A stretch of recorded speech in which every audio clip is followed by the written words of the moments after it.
welcome to you. I have a 15-minute conversation, and we'll then strike up the conversation with the room because everyone's dying to talk to you, everyone being a lot of women and one man, so... I think this is your third time in the Netherlands, is it?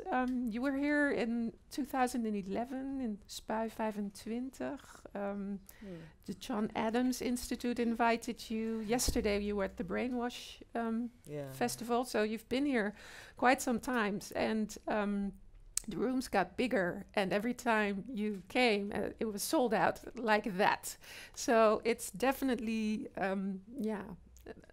you being a star really is what makes people also come to you and listen to you.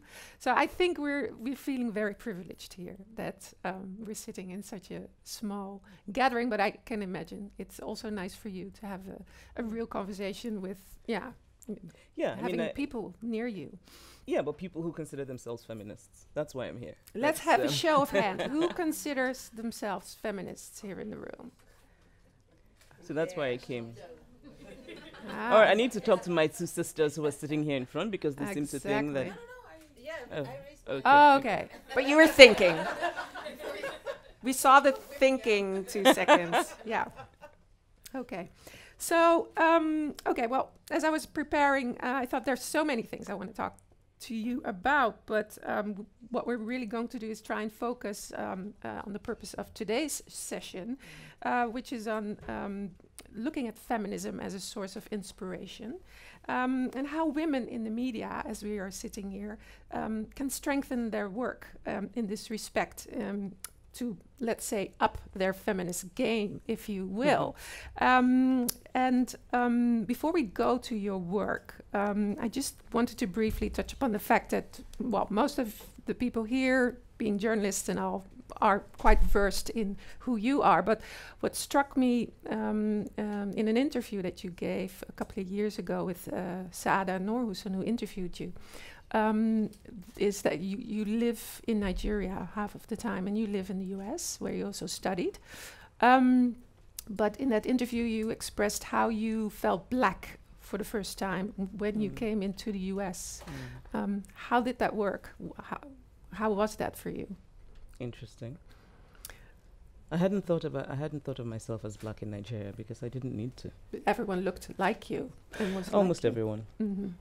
But it's also just that blackness was the norm, right? And that blackness wasn't weighed down with any kind of meaning. It just was. There were other things weighed down with meaning. So ethnicity, religion. Right. So I grew up very much aware that I was Igbo and Catholic Christian, but never black. And then I came to the US, and I just felt as though the thing that's interesting, I think, in particular about America, is that it thrusts identity on you. You have to. You don't actually have a choice.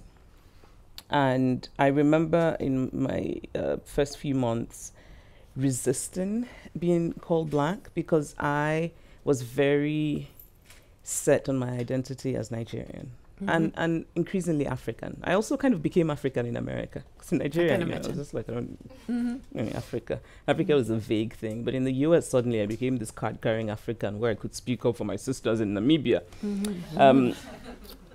And then becoming black was more complex. And, because I like to say that it's the question or the problem isn't black.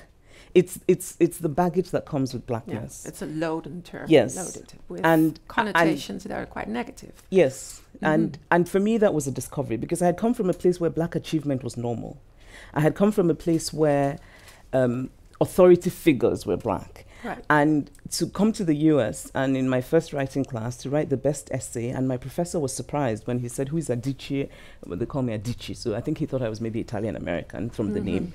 And then he looked surprised, and I was just sort of one of those moments I realized he's surprised because I'm black. And he's surprised because he doesn't expect the best essay to be written by a black person. And it's one of those moments where, it annoyed me, it amused me.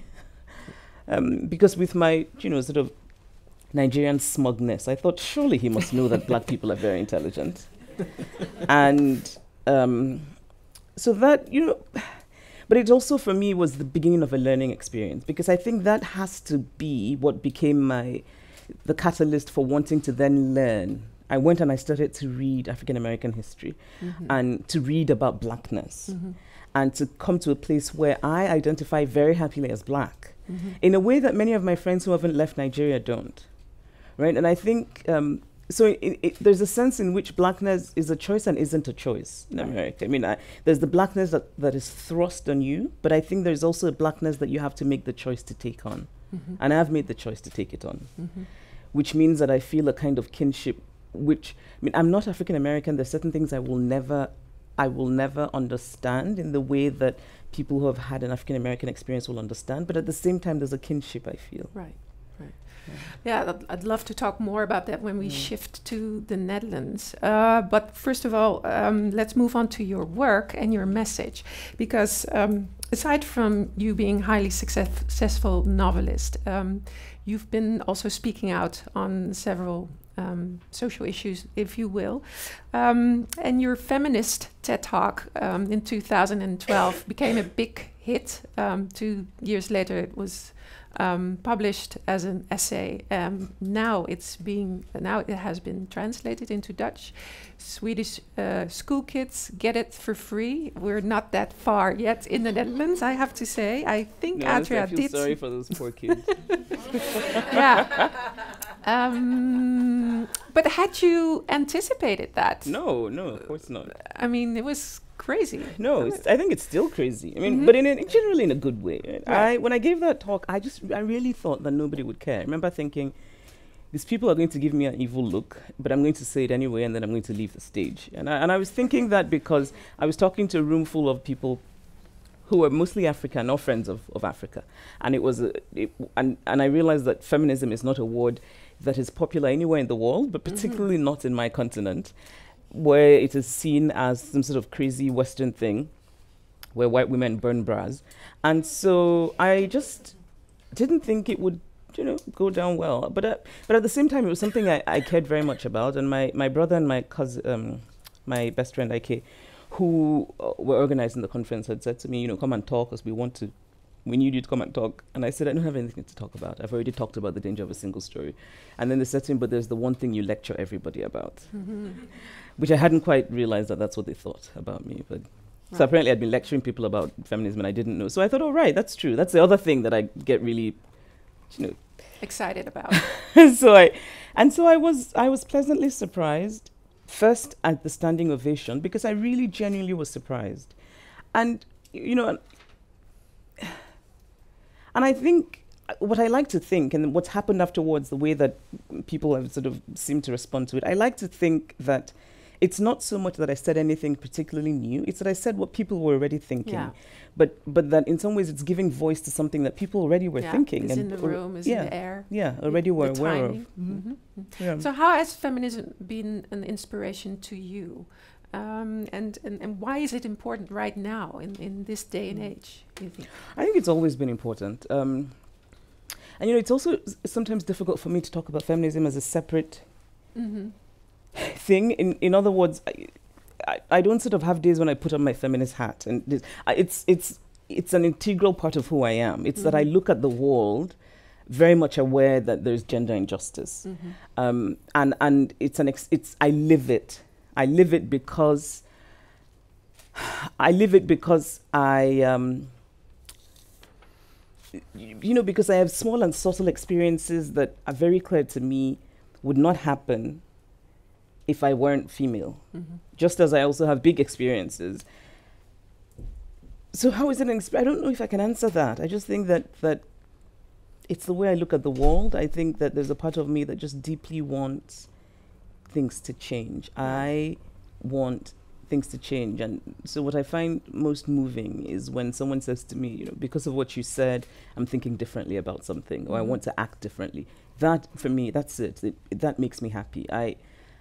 I'm still working on some members of my family, but I've also managed to get some to What's interesting is that you know, purposely call yourself a feminist, and I think it has helped definitely a younger generation of Black women to also embrace that term in a way. We saw it yesterday evening, where somebody raised a question in the audience where a lot of Black women actually feel very uncomfortable with the term and do associate it with white women and of a certain class and of a certain sort of reductionist view on what type of freedom we need and want and what we should focus on. Yeah, I made that choice, and it's because for me, it's a dictionary word that I own. I decided to take ownership of it. I think everyone should take ownership of it. But at the same time, of course, I don't want to be flippant about the reason for the discomfort that Black women feel.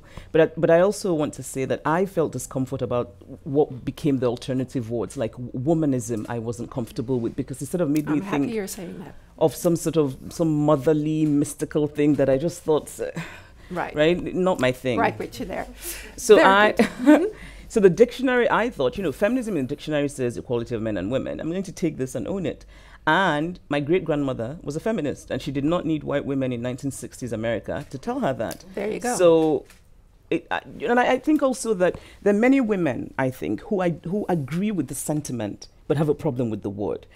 And I think it's just easier to have a word around which to rally, in then talking about the diversity within feminism, because I think of feminisms, really. I think there's a fundamental starting point, which is you have to agree in the equality of men and women. I also actually would like to talk about another version, which I call feminism light, which I think is bullshit, which happens quite a bit. I don't know if, I think particularly my African sisters, the Black women, you know, the kind of feminism that tells you, of course you should have a job, but always ask your husband for permission. Right. Of course you should do your own thing, but your husband has to allow you. Right? That for me is just such... all right, no. Yeah. We get it. Okay. Let's shift a little bit to the Netherlands because of time, but also connected to another great TED Talk that you gave a little bit earlier in 2009, which spoke about the single story. Explain us again what you meant by that and why it made such an impact. I don't even know why it made even that way. Honestly, that was kind of different because that came from terror. I had been asked to do this talk, and they had said to me, they never ask writers, they're asking you. Bill Clinton would be in the front row, you know. No pressure. Yeah, and then I went and looked at what other people had done, and they had started schools, and they had built, you know, elaborate windmills, and I just thought, my God. Right, and I remember being in Lagos and calling my friend and saying to her, "Can we start a school?" Right. So that I can go, so I can go and tell them I started a school. And so really, at the end, I also remember thinking, and this is something in general that I try to live by now: is, you know, talk about what I care about. If it's true, and if it's sincere, and if nobody cares, I will still sleep well at night. Yeah. Right. So I decided to talk about what I care about, and I care about it because I think it's so important. Because as a reader, as a writer, I'm very aware, very alert to how stories are about power, how they're so linked, how the stories that are told, how often the fact that the story that gets told first becomes the story.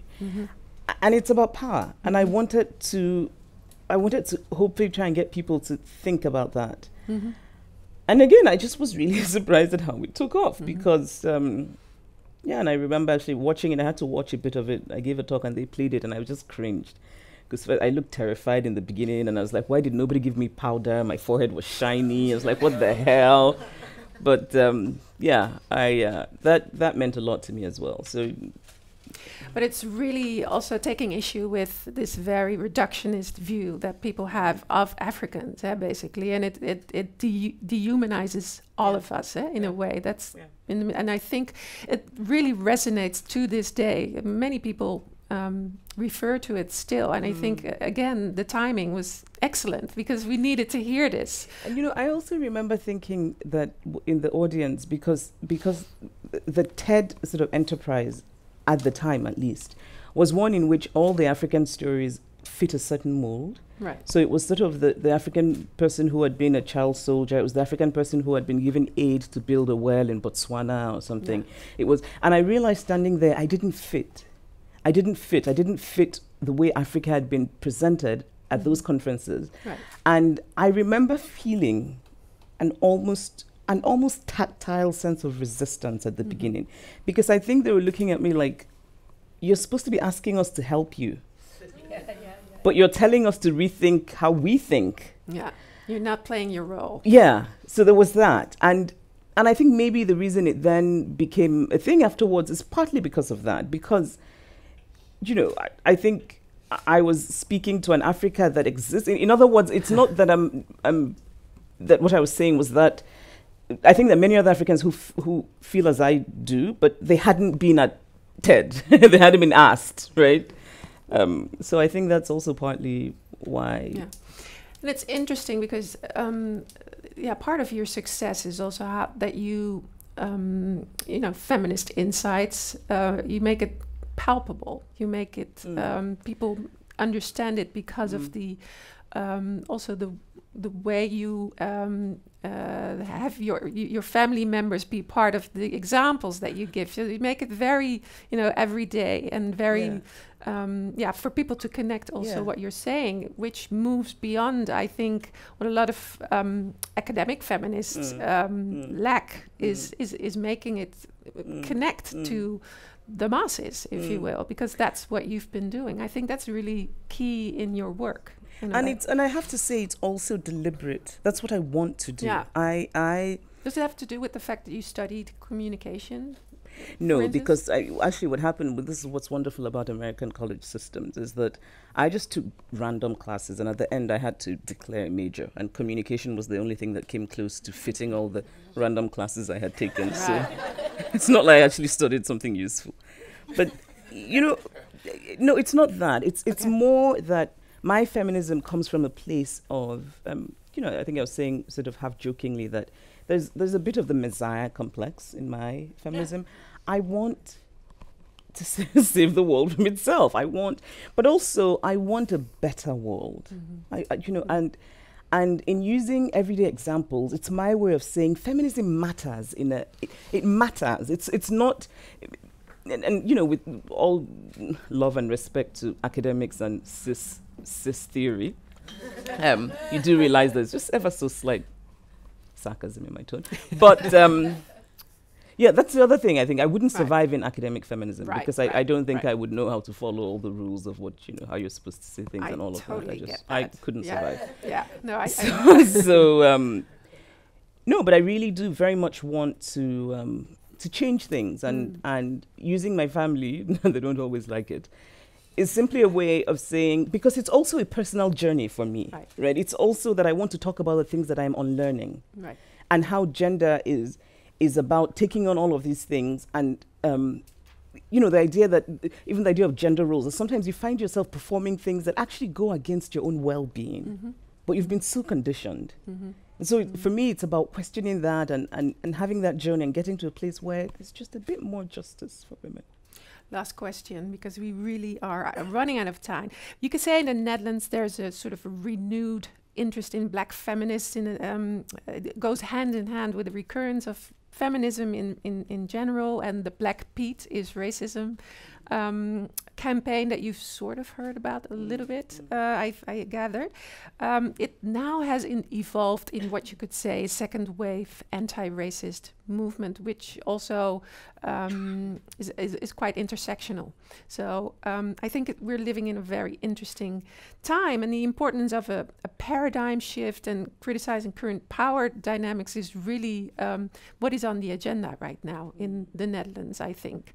I don't know what that means. Okay. Too academic. Yeah. But I do have a question. Go. Where does the fact that and I'm very curious about this, that the norm is for women to work part-time in this country. Oh, God. And how long do you have? No, but really, here's why I find it interesting. Yeah. Mm-hmm. In Nigeria, there are debates about women and cooking. The wife has to cook for the husband. But women work. I mean, and by which I mean women who have access to work. The question, there's never really a question. There's so it's women work and do the domestic work. Right. Apparently in the Netherlands, are women taking on part-time job because they cannot do the work and domestic. In other words, they're expected to do the domestic work. In other words, the Netherlands is so retrograde that it's really about domestic work. It's that, but domestic work being about being born with a vagina. Right. But I think it's also more white women who actually do part-time work, and not the black women necessarily. What do black women do? Full-time work. Work full-time. Well, hold on. So then we're talking about the part-time job being a consequence of privilege. Yes. Yes. Because I think we could. Dual salary. Mm-hmm. Usually it's married women Who actually, very interesting. So there you have it. Okay, well, I think we should give it. I so want to talk on with you, but well, maybe one thing. We're here at Atria, the Women's Archive. There's a lot of black archives of black organizations and black feminists in this building. A new generation is trying to suss it out, basically. And what could, in your opinion, humble opinion, do Atria as an archive do in terms of also pursuing a more inclusive type of feminism, in terms of not having the story just be white? I don't know. I mean, I don't know. So who's, I mean, how is Atria run? Is there a board? Who's on the board?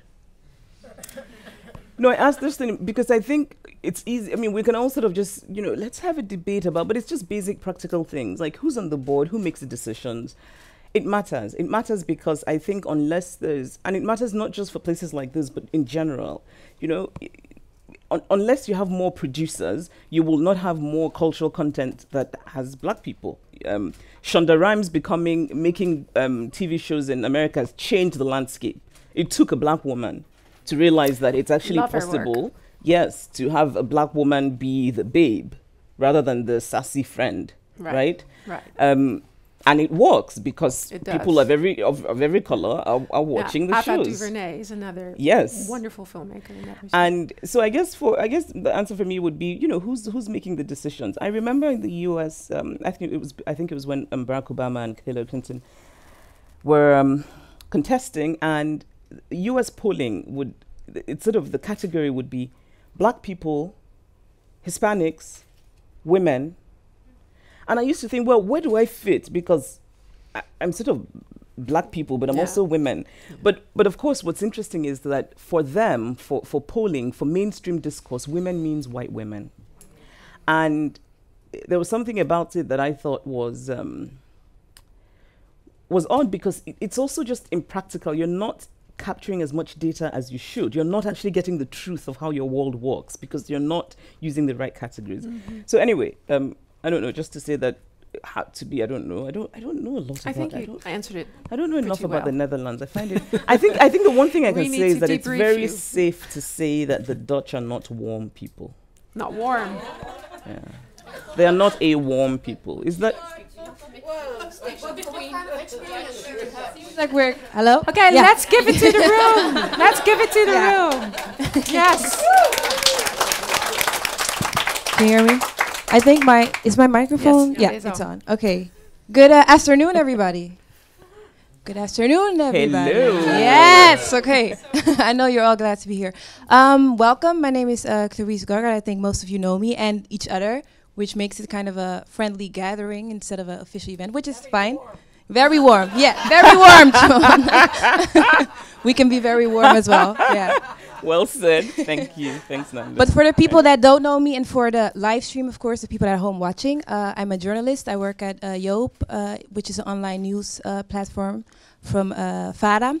And I also presented TV shows at AT5 for a while, and I write for several media on politics, identity politics, society, like everybody else here, basically.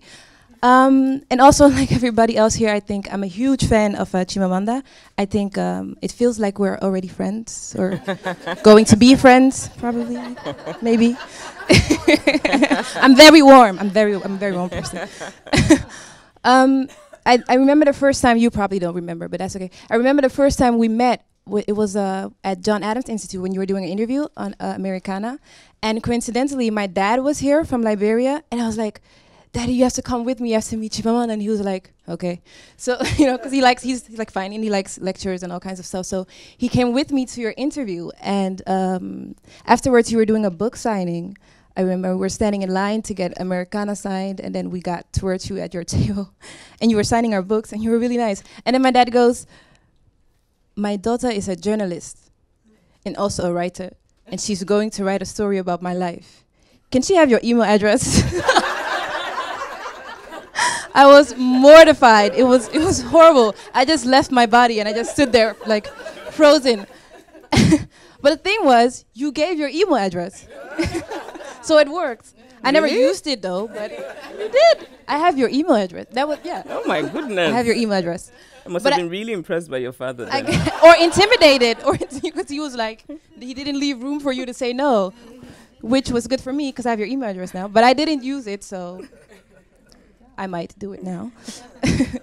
But obviously, we're not here to talk about my inner fangirl. I'm going to try to curb that because it's all about you guys and about the questions you have for Chimamanda and how you experience feminism here in the Netherlands or other countries that you come from and the comparisons between the countries that we are from. I think some small huishoudelijke mededelingen in English general notice. You'll be leaving at 2:50 sharp, I've understood. But before that, there'll be a collective photo moment at 2:45 here against the window. I'm curious to see how who's going to take that picture of everybody and how we're going to do that, the logistics of it. But you're going to do that. Okay, well, then we're good.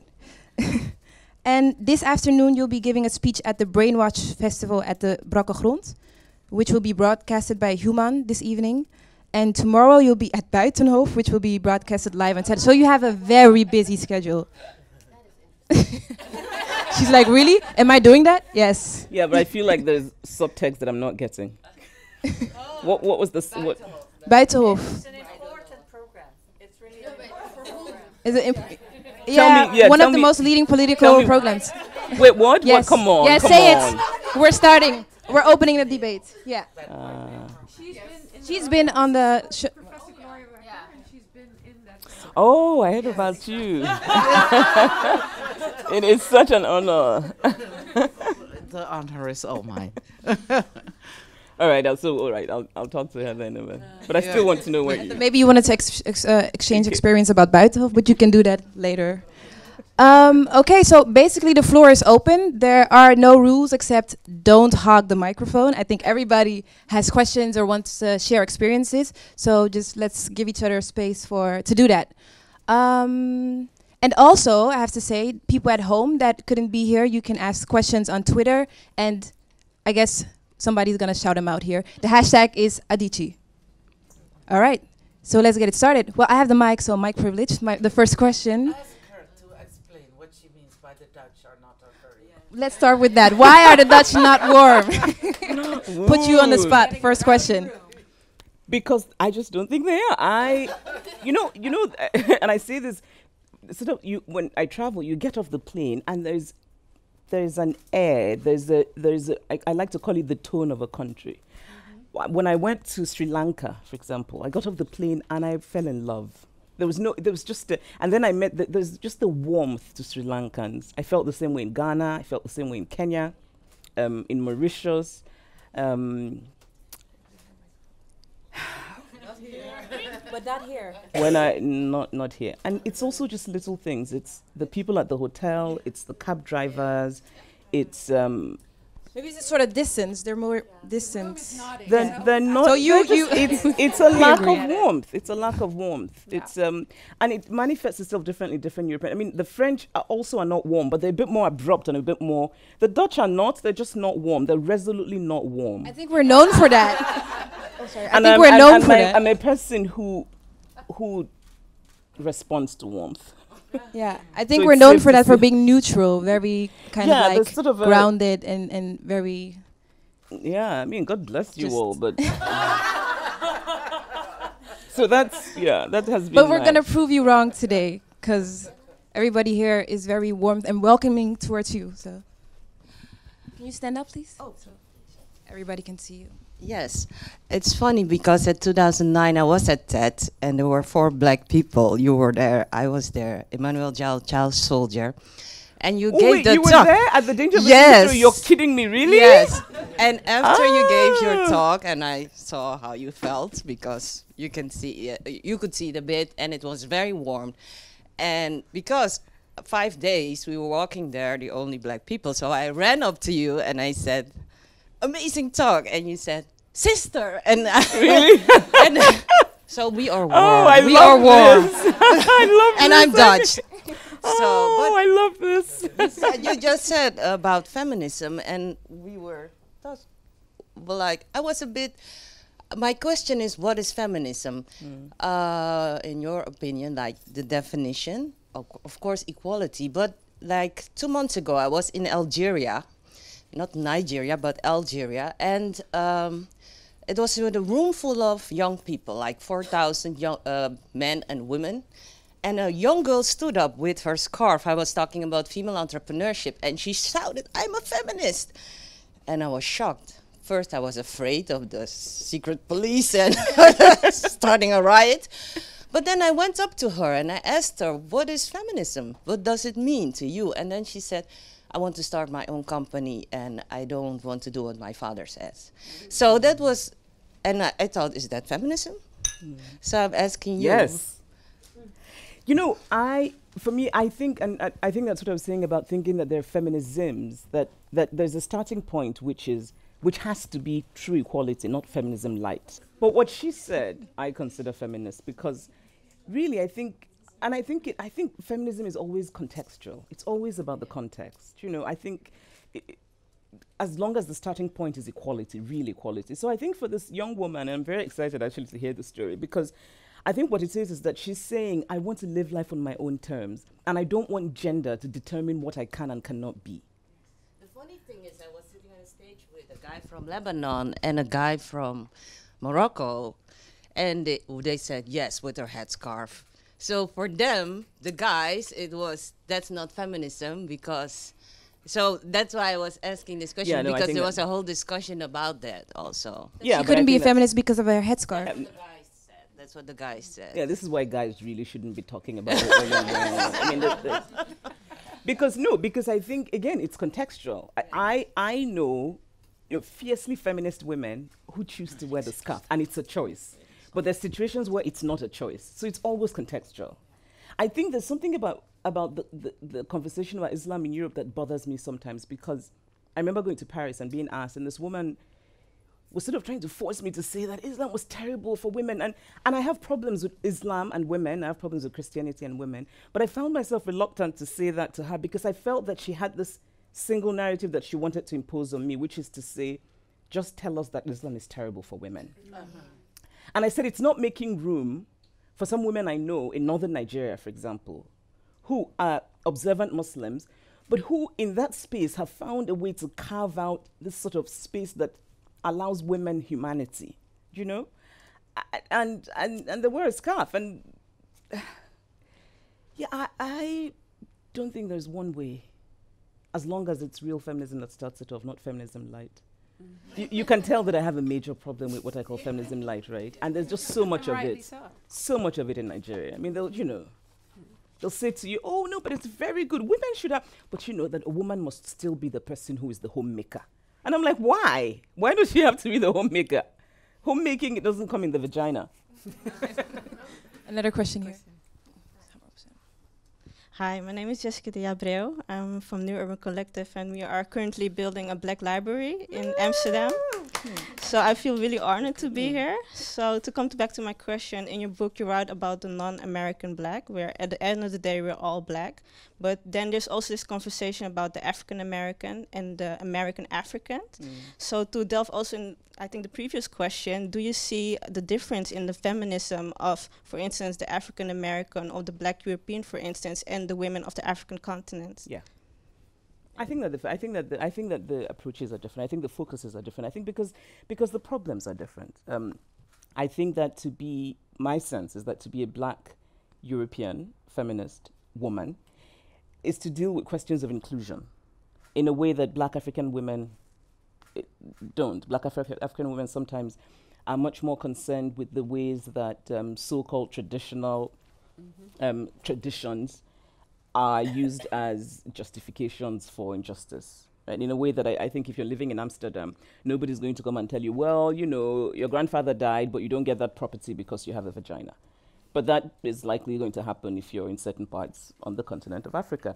I think for African Americans, just the idea of keeping yourself alive in the face of law enforcement is a feminist issue. I think in a way that it's not in Africa. So I think that there are differences. And I actually do want to talk about that because sometimes I find myself feeling a little conflicted about this idea. So on the one hand, of course, you should be inclusive. But I do worry that sometimes the idea of being inclusive can mean that you have to speak for everyone. And I have a problem with that. I cannot speak for everyone. I don't know what it means to be a white feminist. I think that the concerns of white feminism are valid concerns. I don't know anything about being transgender. I do know about being a Black feminist, an African feminist, an Igbo feminist, which has its own particular problems, right? A feminist raised Catholic, which has its own, you know, I know there's certain things I know, but I can't. So I do think that the discourse on being inclusive has to be passed a bit more, I think, so that it's not so much that one person has to speak for everyone. It's that maybe we just need to have more individual voices in the room so that each person can speak of their experience. I sometimes worry. So, see, this is the reason I haven't slept. But there's the young woman in the US. I'm so sorry, I'll remember in a minute. But she's white and she's a white feminist. Her feminism is not necessarily mine, but I think it's valid. And I sometimes find myself almost being sort of protective of her because people say, well, you don't say anything about Black women. And I'm thinking she doesn't know anything about Black women. And actually, I don't want her talking for Black women, right? Because there are many Black women who can talk for themselves. If only you people will open the door and bloody let them in. So anyway, so yeah. Hi, I'm Hasna El-Maroudi. I'm her colleague. And I wanted to go back to what you just said about Paris. Because I'm from a Muslim background, I quite often am told when I speak on, I'm also a white feminist sometimes, like I'm married and I have a baby and I don't want to work part-time, so I have to earn it. You're white? No, not my color isn't white, but I sometimes my feminism is sometimes white. So I was just checking if there was a different racial system in the Netherlands. How do you do that out here? Just checking. You know, we learn every day. Yeah, I understand what you mean. But I'm also Muslim, so quite often I get asked, why aren't you fighting for Muslim women's rights, and why aren't you speaking out against the burkini? And well, because I believe that I should give those women who wear a headscarf their space to be a feminist, or even not be a feminist if that's what they please. But how would you respond to right-winged people who try to hijack sometimes what feminism actually means? Yeah, I ignore them. I don't have time. Seriously. But the only thing I would disagree with is when you said if they choose not to be a feminist, that's fine. You know, I'm really sorry. It's not fine for me. People who say they're not feminist, it's not fine for me. I don't understand it. Because I don't understand it. What does it mean to say you're not feminist? It means you don't want to be a full human being? No, that's the same for me, but as an example, I was in Morocco a couple of weeks ago to visit my family, and I was telling them about how I am a feminist and what I believe, and everybody just started laughing, and in the afternoon I figured out why, and that is because feminism or equality for women isn't their first thing on the list. The first thing on their list is to to survive and to get enough food on the table, and whether that be through being equal to their husbands or not, they don't care. They just want to survive, and that's why I sometimes believe I should give people their own space. No, and I respect that. I just think you're a much better person than I am, I think is what I'm saying. because and I say this because, you know, I don't want to be dishonest and sort of pretend that I find that I don't have patience for and I mean, what you said about it's not their first thing, but they're intertwined. I mean, the reason that, you know, their position, their gender-determined position, is part of the reason that their lot in life is as it is, right? So imagine that their society was one that gender hadn't determined the paths they could take, and gender hadn't determined how far they could go. What if, I mean, because the thing is, you're born a woman, it means that at a certain age you have to do certain things in a certain way, and it's quite, so I think even to talk about the fact that the first choice is not, you know, in other words, I think the undertone to this is that the idea of gender injustice is a luxury. Talking about it because, you know, we don't have food. But they're connected. And I find that in Nigeria, for example, many women, and the other thing, I mean, speaking of right-wing people, who will come to me and say, well, this woman says she's not feminist. How about that? It means, you know, your feminism idea has been... and I just feel like, no, it actually proves why we need feminism. Right-wing people should be ignored. It depends. If they're extreme right-wing, ignore them. If they're not, then I believe also in dialogue. I think sometimes that it's that people haven't quite thought about things in particular ways. I also think sometimes it's that people have a view of feminism that isn't necessarily, that is extreme. So sometimes people think, because I, for example, think that it's possible to have faith and feminism. I really genuinely believe that. There are many people who think that you can't, right? And so I think it maybe is also a question of finding ways to make, I don't want to say flexible because then it starts going into feminism light, but yeah, the only thing I can think about is me thinking that you said you were white.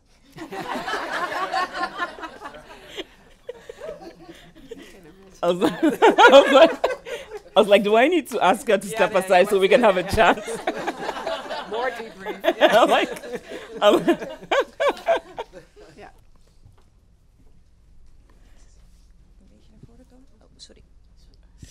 Oh, yeah.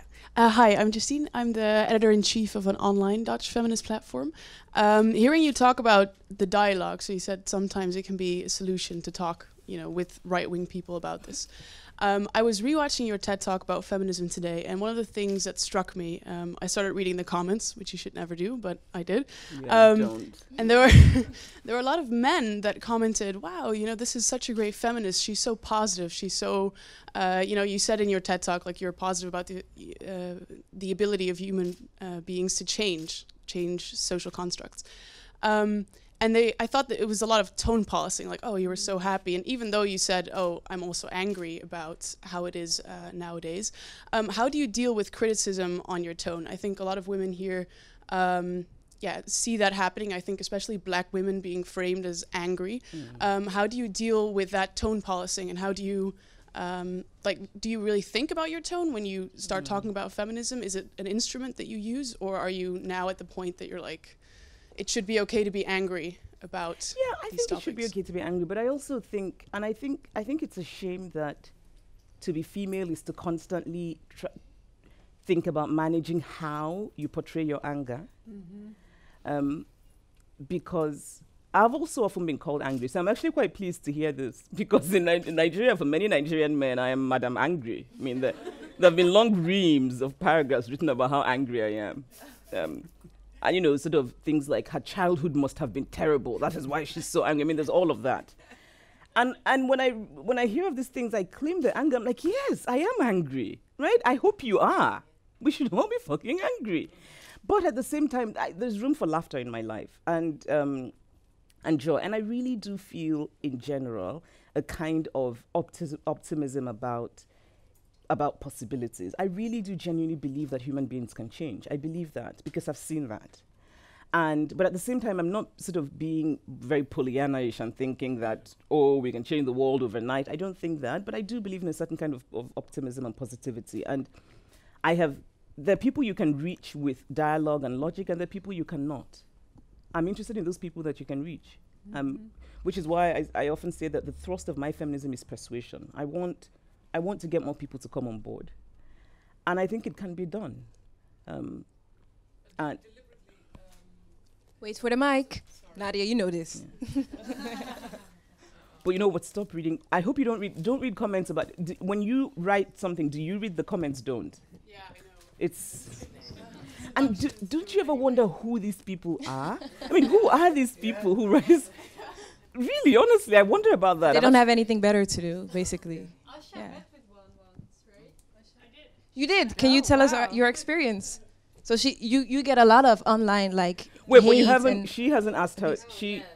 yeah, no, but I thought it's a different question, right? Or is it? It's ongoing. Okay, let's start with your question first.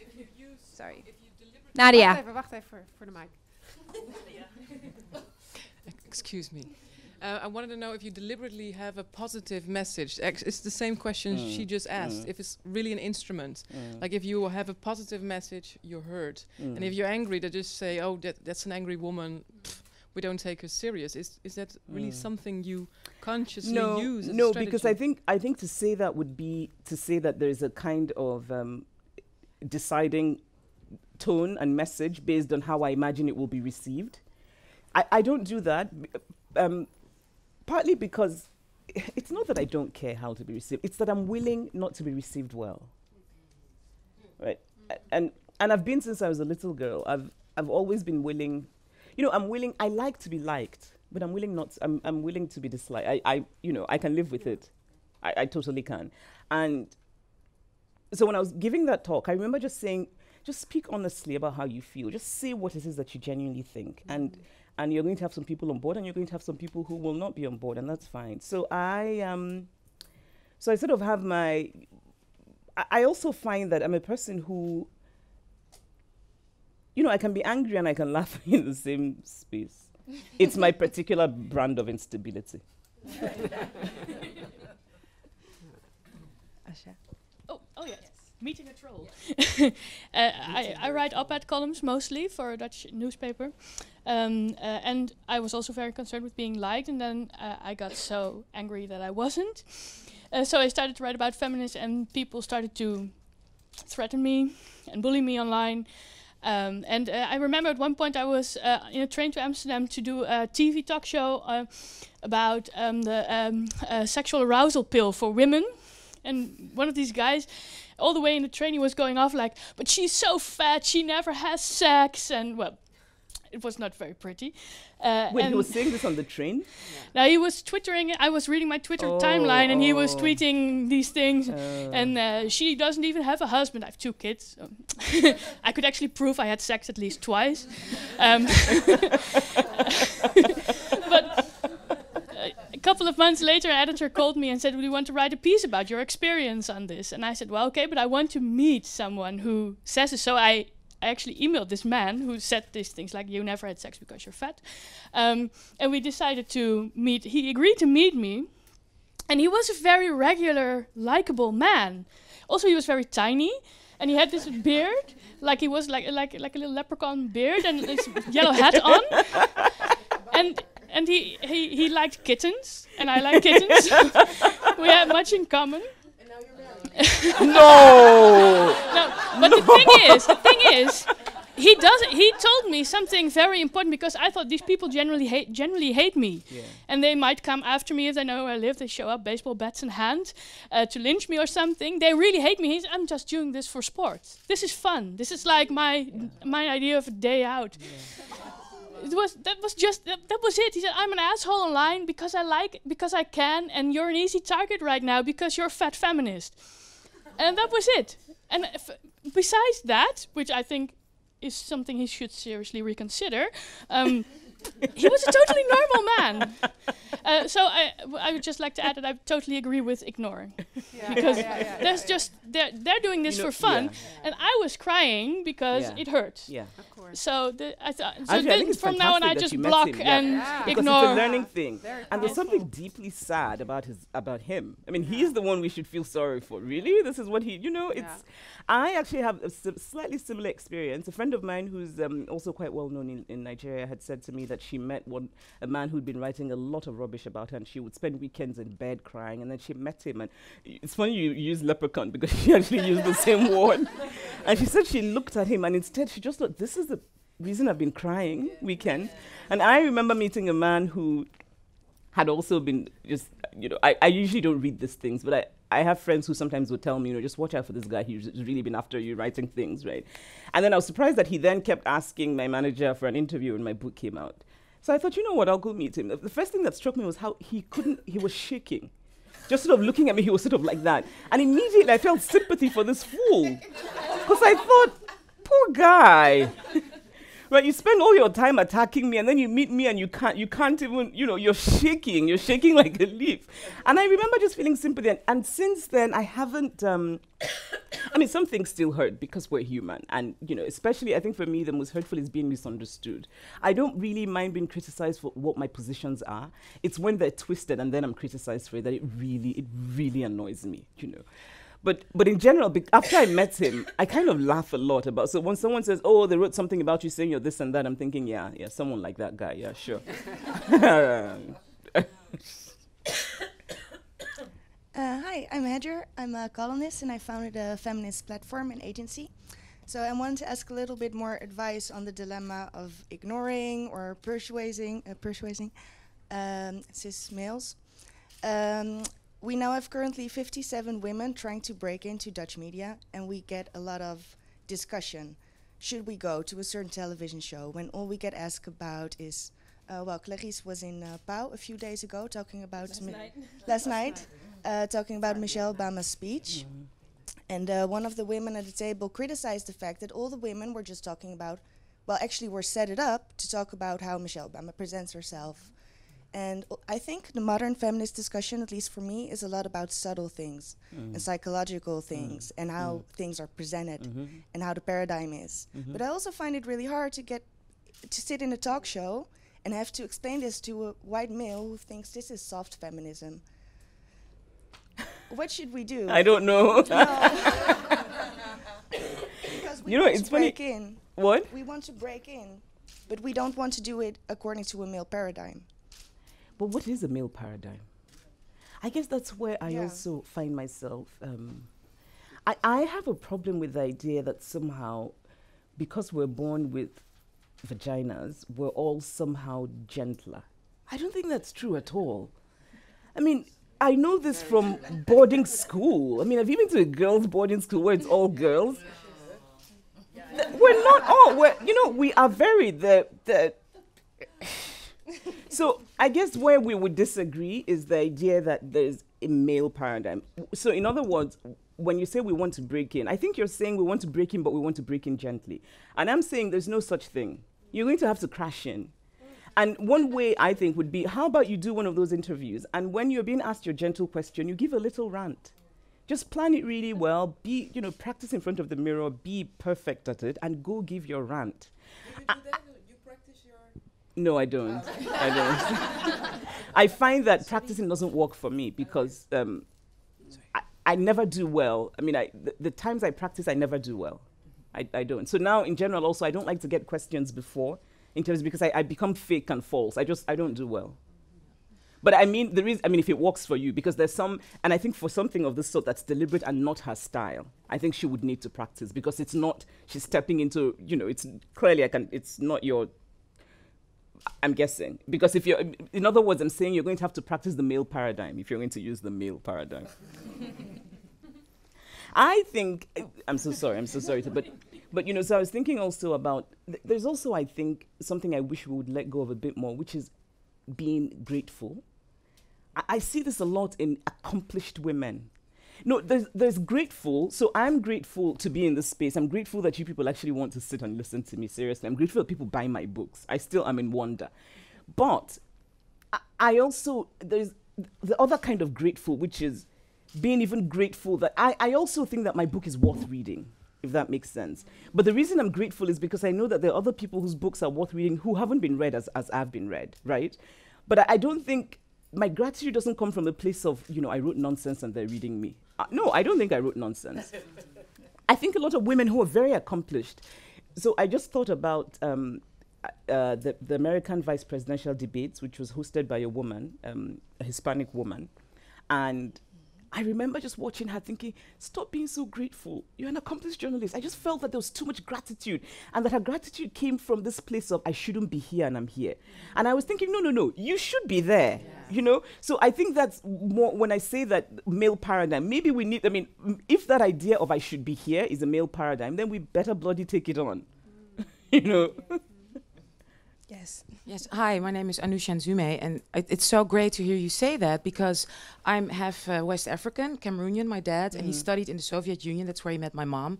And she's a Russian white feminist, always has been. And what's interesting about my upbringing, because my dad was anti-colonial, socialistic, and my mom as well, that starting my life as a really young girl in Russia, I really got instilled the power of women and not having to be nice, because Russian women are not considered to be friendly. Russian people are warm. They don't, because Russians, for instance, don't smile on the street, and people are always very critical of that because they take you seriously. And so as a woman, it's very normal to speak like I speak now, in a serious, maybe harsh even tone, and that's not held against you. So in my upbringing, that helped me a lot. I was never afraid in that sense to let my voice be heard the way it is, and I want to really give that to all the young women and to all the women here. We are here now together. We can all take this on now and stop with apologizing, being grateful, and changing our tone. No, use your tone, and that's a pride, and it will shift because we're, especially with social media, with all the tools we have now, we can shift this I swear in a few months. I agree, and also she's very positive. A few months, I would say a few years, and also I think just basic competence. I mean, my experience, anecdotally, of course, I don't have statistics, is that the women I've dealt with in general in different places of work generally are more competent than the men, but the men generally think that they are better. Right? So just... Let's check the man later on. Maybe he's the exception. That's the thing. I mean, if he's in a circle like this, he's probably one of us. So, it's the other kind of men. But, so I think just on the level... So often I'll say to young women in Nigeria, excellence is your answer because you're already excellent. So go there and speak up because and the thing I've found is that it's sad that I think being female means often you have to earn respect, you have to, and it's not assumed when you walk in a room. But if we earn it now with excellence, maybe our daughters won't have to. But I have to say that I still feel a lot of resentment for people who see me, assume certain things, and maybe hear me speak or realize who I am and they change. I don't like such people because I just feel like I want you to see me and assume ability and assume capability and don't expect me to earn it first. But that's why we need feminism. It's a lot of women. Can I ask a follow-up question to that? Because I'm curious as to what if your innate nature is that you are that soft-spoken person and that is your manner of, that is your brand of feminism, as you call it. Yeah, that's why you have to go to a mirror and practice. Go to a mirror and practice. Because you know what though? I mean, and I don't want to be flippant because I know people are different.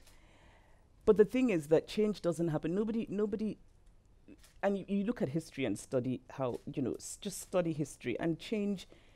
People don't just wake up and say, come take my privilege. You need to grab it, go get it. Yeah, or at least have a tussle. You have to. I mean, I can't tell you how many conversations I've had with Nigerian men about certain things, and often it doesn't end well, but I have them because I'm like, no, we need to have this talk. Right. We need to. And it's not the most pleasant thing. And would I rather sort of have a nice chat and have a glass of wine? I guess, but I just think, no, we need to talk about why you get to break the color knot and I don't.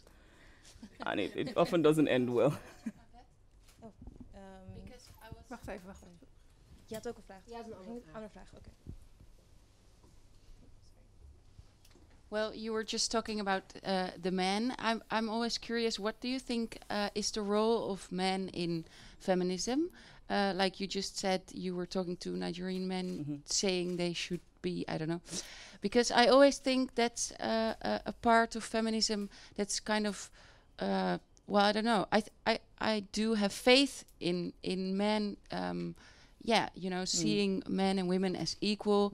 Like my father, for instance, with my upbringing, my parents weren't together, but he insisted he would take half of the time taking care of me, not because he thought it was feminist, but just because he was my father and he wanted to, have me for half of the time. And what do you think about men in feminism? I think men should be. I think men are feminists. I think more men should be feminists.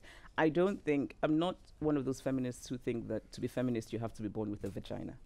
And I also think that it's important. I think one of the things we often don't engage with enough is the sort of the anti-feminist female movement, right? That the many women who do not like women and do not want women's advancement. I mean, it's not just saying it's a personal choice for them. They actually actively walk against it. Men, I think, are important. I mean, I have often said that my little brother Kene, well, little younger, because he's very tall, is just a wonderful feminist, and I'm so proud of him because the way that he points out subtle things, because often, I mean, sometimes well-meaning men can be very annoying. Sometimes when men are explaining to you why something isn't sexism, but they're coming from a place of, I believe in equality, but here's why you're wrong about that. I think is just not feminist. When they tell you, you think it's feminist, but let me tell you why it's actually not about gender. And you're just like, no, I get to decide what's about gender. By the way, white women also do it to black women when they tell them it's really not race. Black women are like, hello. But no, but I think men are part of it. I think men are. My brother Kene is a wonderful feminist. How old is he? Kene was born in 1980. So how old does that make him? 36. Yeah. And what I love is it's that it's that we're watching the debates, for example, Hillary Clinton, and just the subtle things he'll point out, the way that she's asked a question, just really, and it just stuns me, and it makes me very proud. And I also love how he gets really intensely angry about double standards, and how he'll shut his friends down. That's perfect. Yeah, he really. It should, and some men, but not enough. I'm also married to a man who's a fantastic feminist. He's sort of quieter, but in a way, he's. What I also like is when men, it's just natural. He doesn't think, for example, that the fact that he does domestic work or that we equally share childcare means that he should get brownie points. Because that also really is very annoying. Like, well, I took care of the baby. Well, yeah, come take a cookie. It's your baby. So I'm married to a man who's not like that at all. So I feel like there's a bit of hope. I was going to say my father is, but that's not true. My father is a wonderful progressive man, but he's still an Igbo man of a certain generation. I have a question here. Yeah. Hi, I'm Janice Dill. I'm a lifestyle journalist and a fashion activist. I'm also the writer of a book about black hair. It's called Little Black Hair Book. Really? Yes, and I would love to give you a copy later on. It's in Dutch, but it has also great pictures. You can take a look at them, of course. My question is about hair, as I said before. We see in fashion lots of Caucasian models rocking black hairstyles like cornrows and boxer braids on the catwalk. But we hardly see any black models working that looks in media or in magazines. And do you think it's a problem for regular Caucasian women to wear black hairstyles like cornrows and so on? Or do you think, well, it's all about mixing and matching in fashion, so what's the problem? Well, I mean, or not? The conversation about appropriation, for me, I mean, first of all, I should say it's not one that it doesn't get me terribly excited. But I think, by the way, I think you have the most incredible just look. You just, I just feel like I feel like I want to photograph you and hang it on my wall. You're just incredible looking. I think I sort of roll my eyes often when I see or you open a magazine and they're like, the new look for fall is the braid here, and I just sort of roll my eyes often because I just think, come on. But then on the other hand, to say that somehow white women should, by the way, I mean, you go up 200 years ago, white women actually did French braids and did the braid. They actually did their own version of braids. So I think the larger thing, though, is what does the mainstream value? I think that's really what the question is. And what I would like to see more is not so much, I don't want to see it as this cool fetish. I wish it were, if white women would actually wear braids and wear braids to walk, and braids would be seen as norm and valued, I wouldn't have a problem with it.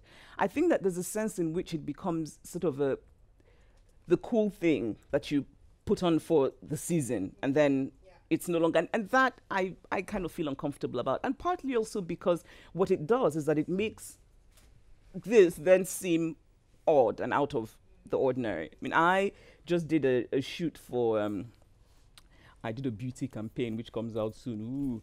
And I had said to them, well, you need to get somebody who can do natural hair. And they're like, oh, sure, she's a great hairstylist. So they brought this woman who was lovely. Of course, she had no idea what to do with my hair. And when I then told the woman who had set it up, white woman, I said to her, you know, the hairdresser can't do my hair, so I have to do my hair myself. And she said, can she really not do your hair? Or do you just prefer to do your hair yourself? Which is the white female equivalent of mansplaining. So she was explaining my own experience to me. And I said to her, no, she cannot do my hair. And I think even more important, it's important for you to widen your understanding of hair, you know? Because I think she felt she knew black hair because she knew this kind.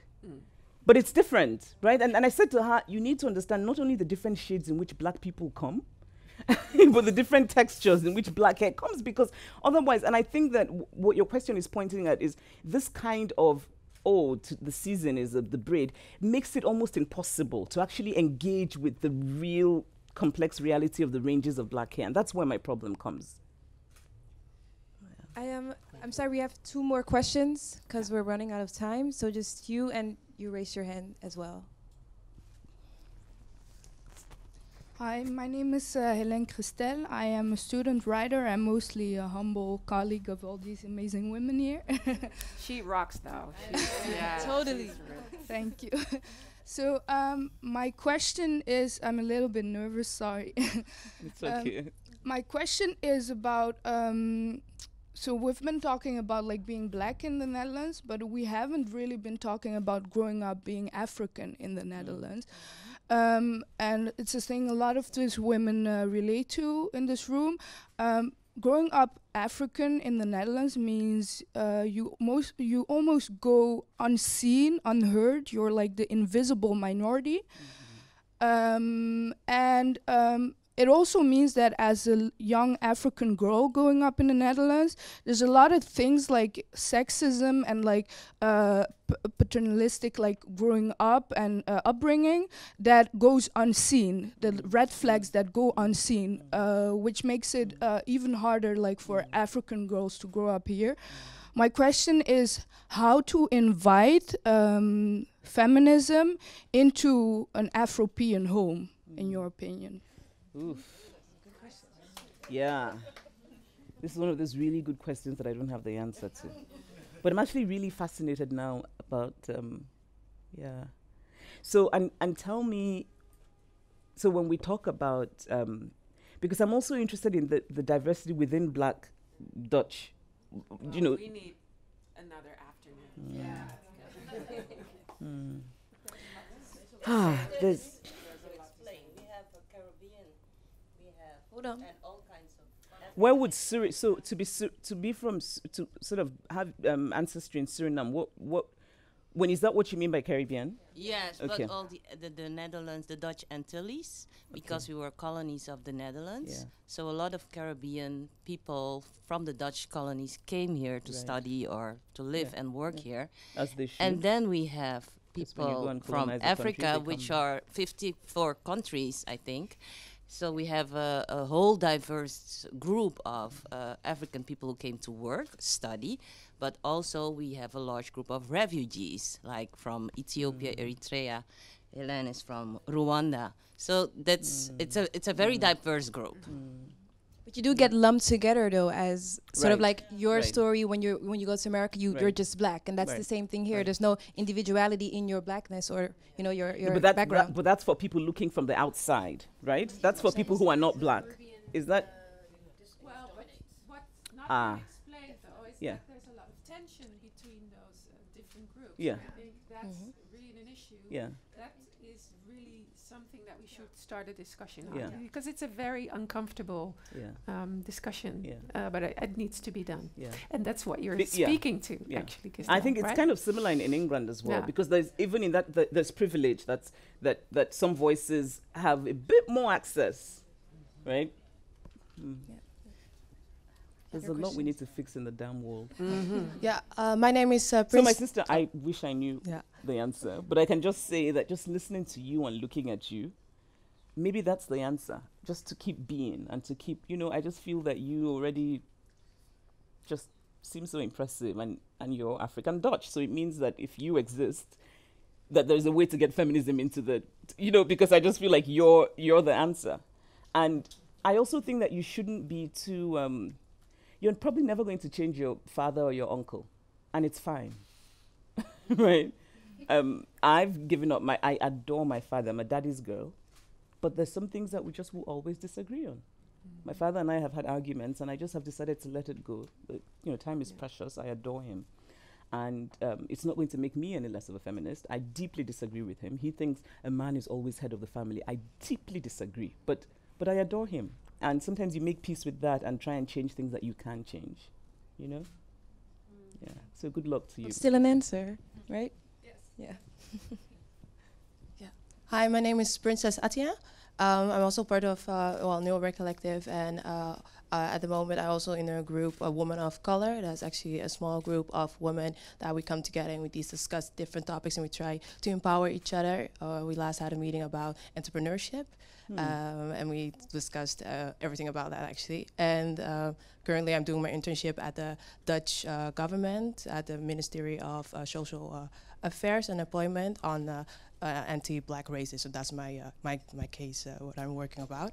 I also had actually a similar question as Helene, so that was very nice that you introduced that already, because what I want, I changed my question now, but what I also am very interesting is how can you, I don't know, how do you also try to inspire other women, especially women from the continent Africa, because I'm from Ghana, my parents are from Ghana, that also has that religious aspect, because lots of Ghanaians, also in the Netherlands, they are organized, but they're also only organized like in church. And then you also have the aspect as, the man is always the head of the family, women, you have to know your place, etc., etc. How can you try to also start that spark in those women and my fellow sisters actually, to try to engage them and get them also on that boat where you were talking about? Oh, that's even more difficult. Because what you say is true, I think, for all over sub-Saharan Africa, that there's this, and I think I actually like to think of it as a kind of strain of fundamentalist Christianity that is different from the Christianity I grew up with, because it's much more Pentecostal and it's much more inflexible, and I think it's also more misogynistic. So, and I think one way to do it, which is why I say the idea of feminism within faith traditions, is to go and study scripture. Because the thing about this movement is that they're selective in what so they'll pick out something and say, well, here it says you should be quiet in the church. I would suggest you go find another section where it says, well, here it says the woman did something. I mean, it's kind of funny, but I feel like I actually have a friend who's a priest who's been doing that a bit. I went through a phase, because I grew up Catholic, so I went through a phase of sort of studying scripture to find things that support it. But at some point I was like, it's exhausting, I don't want to do this. But I think for a person for whom scripture is important, I think that's a possible thing to do, which is, because scripture is the authority, you cannot discard it for the people. It means something central to them. So if they're going to select little bits that say things, that you find your bits to select as well. That's one of the wonderful things about the Bible. I think you can use it to justify almost anything. Amen to that. Actually, we've come to there's one more question, so I'll leave it to you. There's one more small question, and she's really pleading with me, so I'm just, if that's okay with you. Yeah, of course. So it's not actually a question, but actually I think I can speak for myself. It's a pretty, for me, a really inspiring moment, because there's a lot of feminists, of women of African descent, black feminists in this room. And I heard a lot about these different realities. I think it's also a good moment to invite a conversation about for instance, my first question, the different feminism in the African-American, the Black European perspective, and the women of the continent. So I would like to invite us all to have this conversation. I hope somebody sort of sends me a message to let me know how it went, because I think send you an essay. Here's my email. Because I do agree with you. I think it's important. I think because sometimes the problem, I think there's so much time spent in shutting each other down, sort of saying, well, you haven't spoken for so and so. And I just feel that if we get more voices in the room and talk about, and also I think accept the ways in which our experiences differ. And also recognize that just because they differ doesn't make them any less valid, that if you're on the continent, you might be a lot more just absorbed in the ideas of, for example, in Nigeria, that if you cannot give citizenship to if you're a woman and you marry a man, he can't become a Nigerian citizen, which is absurd, right? So I can see some Nigerian women just being hung up on that. And it's fine. But then a woman who lives in the Netherlands might be hung up on the fact that, I don't know, she hasn't been asked to come to Buitenhof, whatever the hell that's called. Did I get that right? Buitenhof. Oh, Buitenhof. Almost, yeah. Almost, though. But you know what I mean? So just to say that that diversity, that sort of just, yeah, I think it's, and also to realize, I think also, I mean, not being white, I don't know, so I guess my white sisters can tell me, but I feel as though white feminism also has diversity. Of course. Right, that there isn't, and that it's Oh, important to acknowledge that, because sometimes I think that black feminists talk about white feminism as though it's one thing, and it's not, because I have two white American feminist friends who hate what the other stands for in feminism. They're just like, and I love watching, so I'm like, yo, good fighting. Because they come from the same starting point of wanting equality, but they really have very different, fiercely different approaches. So anyway, just to say that, but can I really just say that there's just something for me that is affirming, deeply affirming about being here. It's just deeply personally affirming for me to be here in this space with you, and I thank you, really. I really thank you. It means a lot to me.